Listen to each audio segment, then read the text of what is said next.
Halo, kali ini aku akan memberikan info yang cukup berguna untuk para editor video, yaitu cara membuat subtitle otomatis di CapCut. Kita impor dulu video yang ingin kita buat subtitlenya.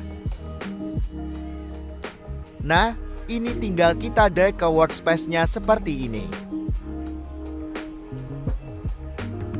Aqua percaya akan kebijaksanaan dan keajaiban.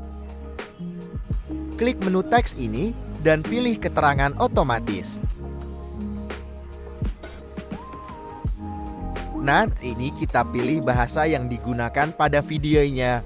Lalu klik buat. Dan ini dia. Mari kita coba lihat Aqua hasilnya. percaya akan kebijaksanaan dan keajaiban alam.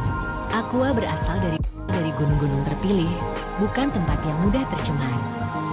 Aqua disaring oleh lapisan bebatuan pelindung tanpa proses rekayasa. Aqua 100% murni.